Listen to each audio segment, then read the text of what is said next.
Hey, Darnell, what's up? What's up? And Mr. Gomez, okay? Hey, good afternoon or good morning. Oh, I should say good morning. It's still morning time right now. I hope you guys are having a good day. For me, today it's Thursday, almost Friday, okay? I need to work on doing a little presentation for you guys today. Please excuse me if I don't look my best right now. My makeup artist didn't show up to do my makeup for my video shoot today, so I'm coming at you raw and ugly, but it's all good, okay? You won't even be able to be looking at my face for most of this because I got the presentation. So I'm gonna turn on my presentation now, walk you through it, and just hold on a second, okay? So share my entire screen. Okay, let me see. So we should be turning around. I'm gonna pull this up and go present. Okay.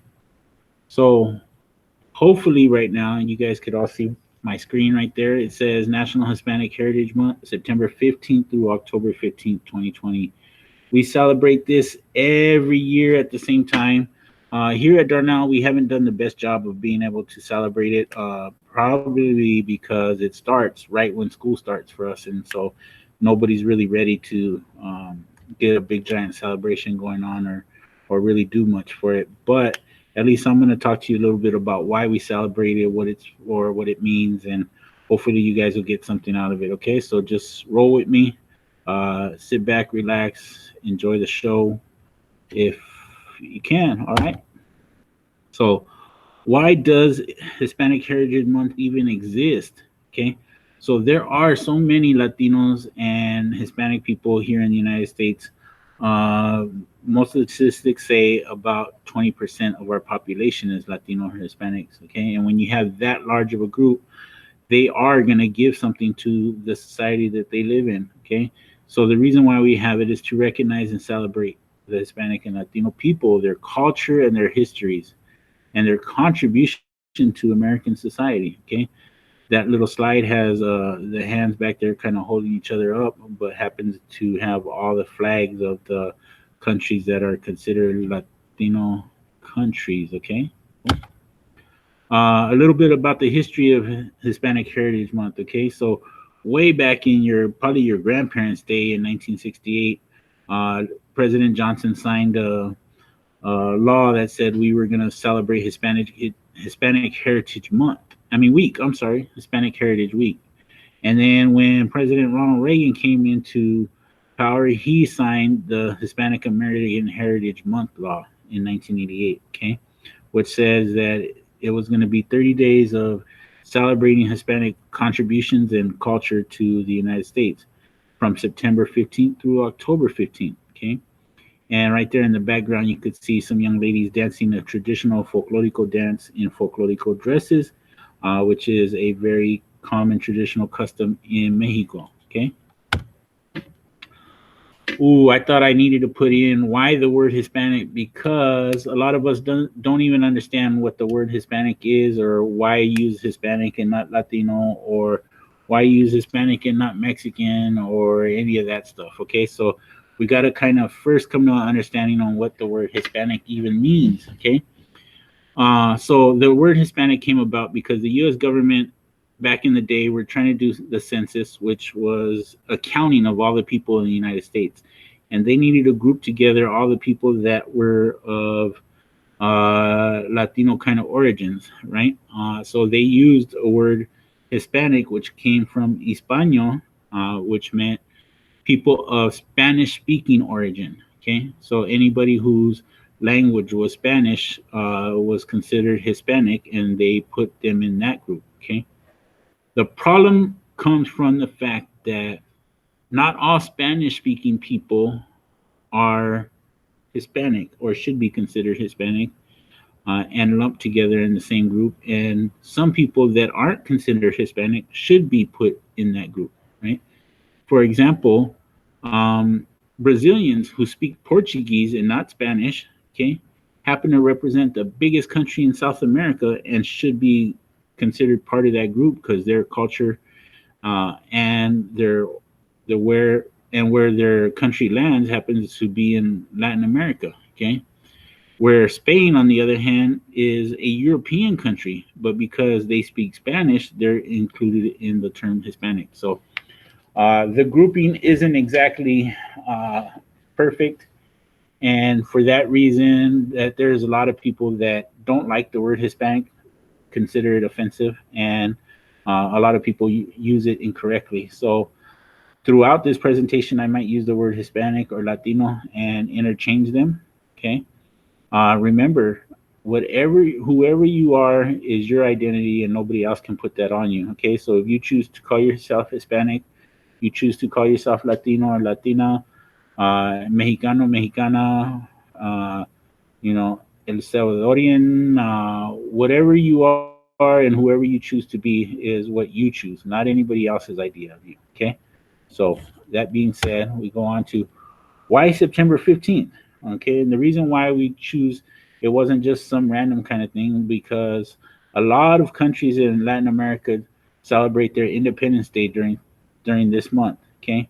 So, for example, September 15th in Costa Rica, El Salvador, Guatemala, Honduras, and Nicaragua is all their Independence Day celebration. A few days ago, it was the Mexican Independence Day, El Grito, on September 16th, right? And then September 18th, tomorrow, is the Independence Day in Chile. So, so many Latin American countries celebrate their independence during this month that the United States kind of chose this month to do it. Okay. Then on October 12th, here in the United States, something called Christopher Columbus Day is celebrated, but a lot of people have objections to that because of the genocide that Christopher Columbus brought upon uh, the Americas. Okay, so a lot of people choose to celebrate something called Dia de la Raza, which is Day of the People. Okay, and a lot of Latin American countries have celebrated Dia de la Raza for a long time now. Okay, and so October 12th is either considered Dia de la Raza or by some people Christopher Columbus Day. Okay. Hispanics or Latinos roll deep in the U.S. So roll deep, by rolling deep, I mean there's just huge numbers of them. Okay. Latinos are the largest minority group in the United States and continue to grow in numbers. Okay. They consist of 59.6 million people and represent 18% of the total population. Okay. Like I said, 18% is on the low end. I've seen as high as 23, 24%. Okay.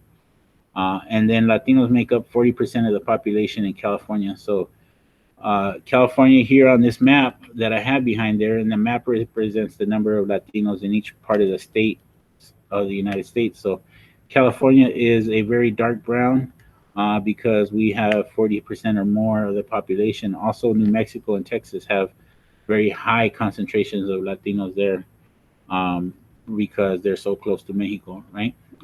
Florida is also one of the more populated places by Latinos, and there's a lot of Cubans that live in Florida, a lot of Puerto Ricans, and so you guys can just kind of glance at this map and trip out and see which states have the most Latinos and which states have the least.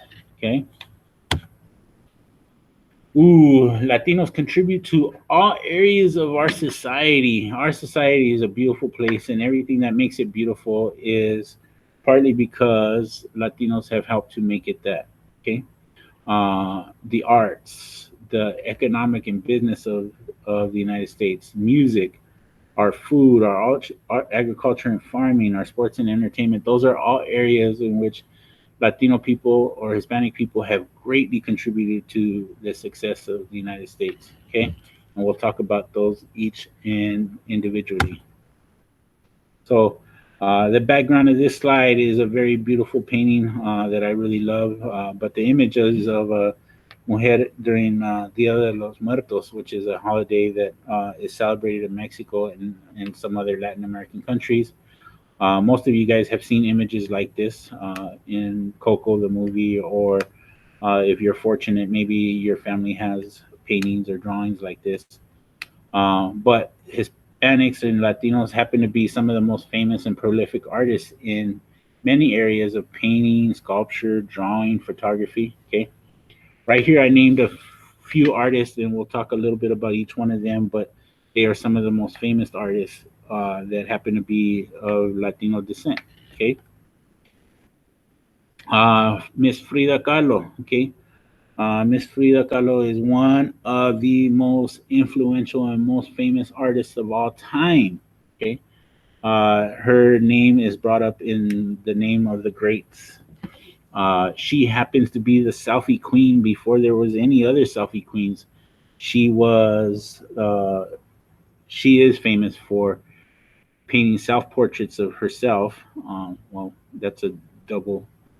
I don't even know why I said that. So she's famous for painting self portraits. Okay, her self portraits happen to put her in situations sometimes that are very uh, demonic or weird and strange. Okay, here she's having a monkey and a cat on her shoulder, right?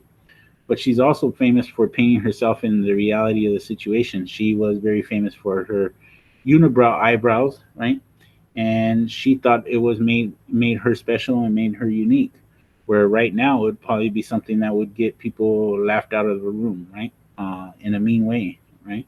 But she celebrated her unibrows, and so she included them in all of her self portraits. You guys have probably been fortunate enough to see one of her portraits or some artwork by her at some point. Okay.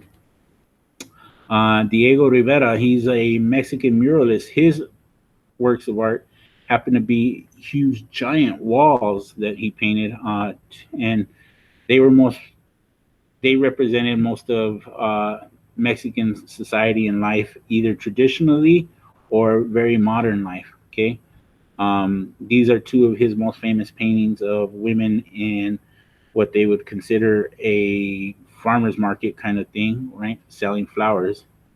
And he happened to be married to Frida Kahlo. So imagine two of the most famous artists in the world are married and love each other and have been producing works of art that are considered the greats. Okay. Ooh, Ignacio Gomez. Even though this man has my same name, I think I stole it from him. Uh, he is the more famous of us two. Okay. I love his artwork, so I'm going to include his artwork in other sections of this presentation. And this art piece happens to be just a representation of how Latinos have contributed to the music and entertainment world. There's a trumpet player and a saxophone player and a folklorico dancer, all before a field of a farm, right? Um, and he's famous for being able to paint real life contributions of Latino people. Okay, and so I'll highlight some of his work in the other sections of this presentation. For example, his piece is right here, and it's depicting in the background a traditional Aztec warrior or soldier, right? Mexican or Mayan Aztec warrior or soldier, and in the foreground there are Latino American soldiers, right? And they happen to be wearing the Medal of Honor, which is the highest award that anybody can earn in the United States military if you have not died in service, right? So there are some awards that you can get if you died in service of the United States, but the Medal of Honor is the highest one a serviceman can get while they're still alive. So Latinos represent the largest percentage of minority group in the U.S. military. Okay, they have been awarded more than 60 medals of honor in the U.S. military, and that is the highest number of any other minority group. Okay, Latinos have also fought in support of the U.S. in every major war and combat. Okay, and sometimes it's thought that the United States don't always support Latinos, but the Latinos have always been there to support the United States, especially in the military. Okay. Ooh, our contributions in music. So right there, I have a picture of some very traditional Mexican musical instruments. Okay, or Latin American music instruments, I should say. There is a giant guitar-looking one that has a pretty fat belly. It's called a guitarrón. That is the instrument I happen to play. It's a mariachi instrument and it plays the bass notes in the mariachi. The guitar hanging there in the right middle is called a bajo sexto, which is a 12-string guitar used by a conjunto or norteño kind of music. Okay, there's a harp back there that has a very sweet melodic sound. A vihuela for the mariachis, and then a bunch of flutes in there that are traditionally very indigenous people musical instruments and come from a lot of the Latin American countries. Okay, on the left hand side, I have the names of some of the most famous artists, musical artists. Okay, Selena, who happens to be an iconic person in the Tex-Mex music industry or Mexican American music.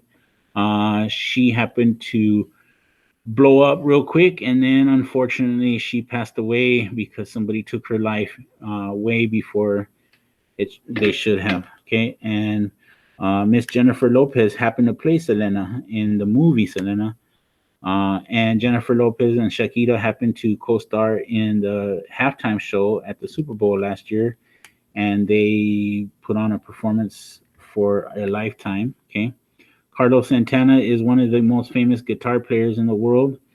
He was born right here in Tijuana and has spent most of his life living in LA, making music that most of our parents would probably recognize. Hopefully, some of you guys recognize. Mr. Miami, Mr. 305, Mr. Pitbull, okay, uh, kind of broke open on the reggaeton scene, okay, and he's very famous now, and most of his music kind of started 10 years ago. Miss Celia Cruz has passed on, unfortunately, but she was the queen of salsa. Okay, before there was reggaeton and bachata and all this other music that makes you want to dance and move. Okay, salsa was it, and Miss Celia Cruz was the queen of that, and she was one of the greatest singers of all time. Okay, Mr. La Bamba Richie Valens, a young man out of Pacoima, LA, that rose to fame very quickly, and also his unfortunately his star died very quickly too. He was taken from us when he was only 17, but hopefully you guys have watched the movie La Bamba and have seen his story.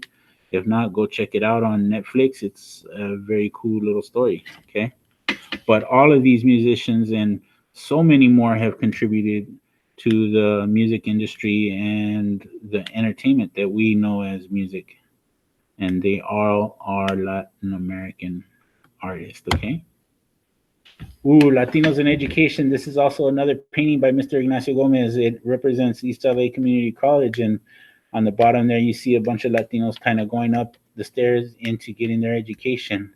At the top, you'll see some scientists, doctors, and nurses that have gotten their education and are now working. And in the background, the most important part, getting your college cap and gown or your high school cap and gown ceremony, and because it means you reach an accomplishment.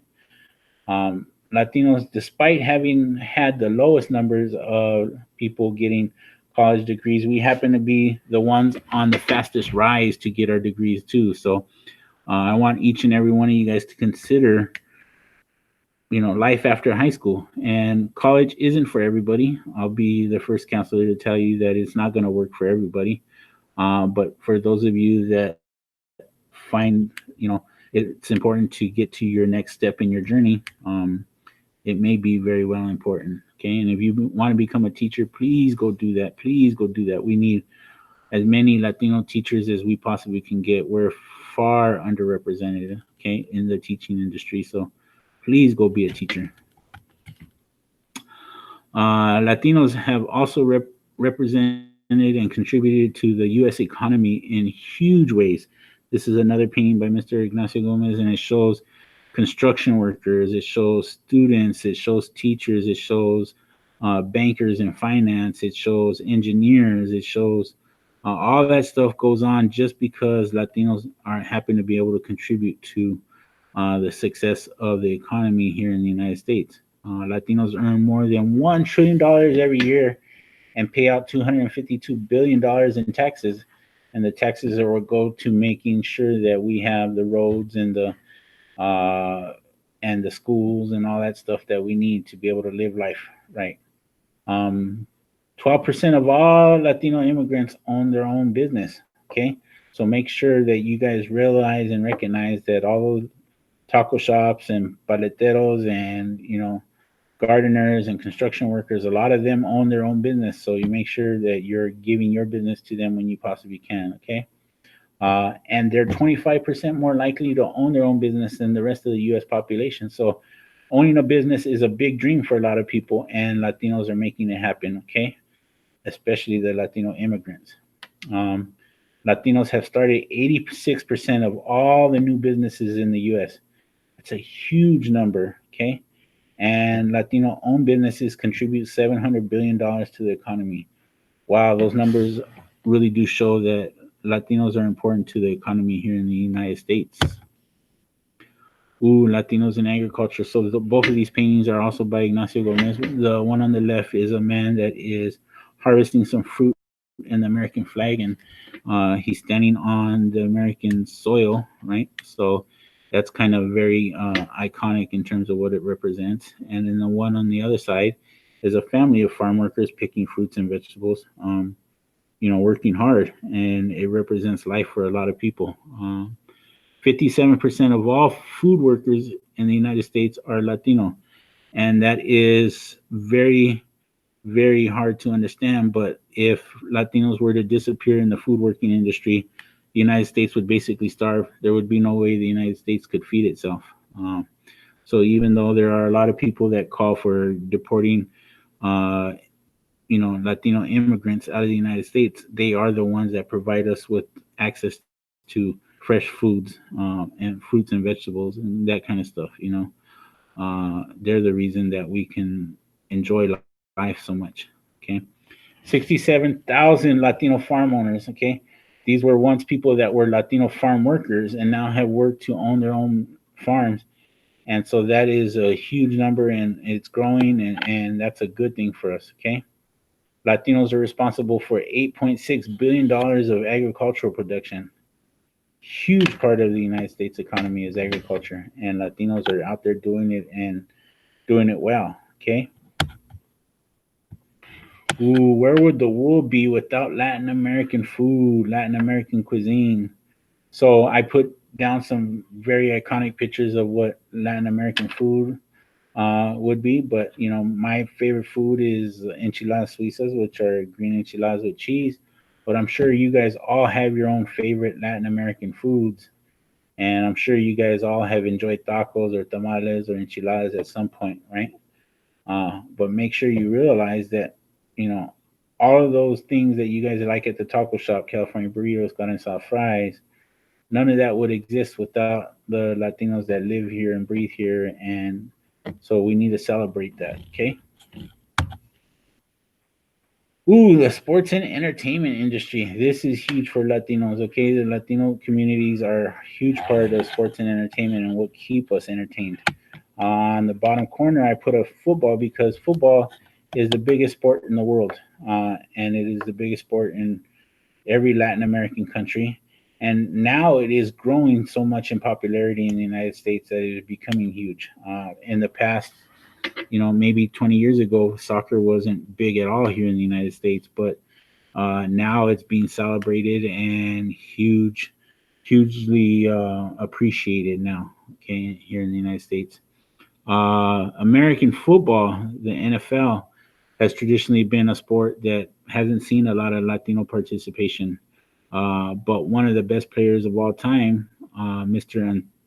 Anthony Munoz, is right there in that picture. He's a Hall of Famer, and he is also one of the most famous American football players of all time. So I thought I would include him in there. Uh, then, oh my gosh, with modern sports, modern day baseball, Mr. Fernando Tatis Jr. Okay, he is the representation of American youth now, and he is the hottest thing in baseball, and he is what changing the game. So I thought I would include him there. And him and my Padres are on the way to winning a World Series this year, hopefully. So Latinos have contributed in all aspects of American life and keep contributing to all aspects of American life, and that's the reason why we got to celebrate what we do with them, and to keep celebrating every month. You know, every month we have to recognize the contributions of Hispanic Americans, not just in September, but every month. Okay. But for now, let's take this September, take some time. If you are of Hispanic or Latino descent, okay, take some time to celebrate and make sure that you know you're proud of who you are culturally, and your achievements and your accomplishments. Okay. If you aren't Latino or aren't Hispanic, then take some time to recognize those people around you that have contributed greatly to the United States and to make, hopefully to your way of life, right? And a lot of them are of Latino and Hispanic origins. Okay, so until next time, peace. I will see you guys later. Stay safe. Make sure you're wearing your mask. Make sure you're washing your hands. Okay, and yeah, be safe. Later, guys.